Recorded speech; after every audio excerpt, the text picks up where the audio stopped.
ito yung mga namamanata at sila ay nagpapalaspas.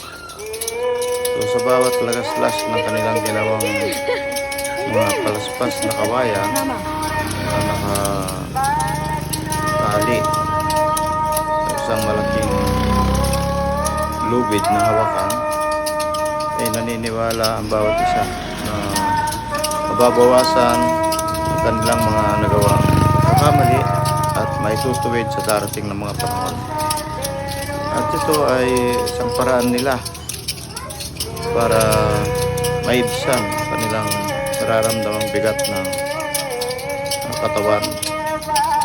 Kung sila ay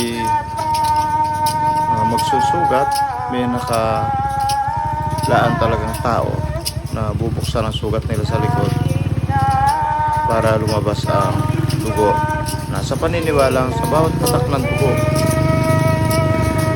na lumalabas sa sugat na ginawa nila ay depende sa taon ng kanilang panata. Yun ang sugat na kanilang ilalagay sa likod.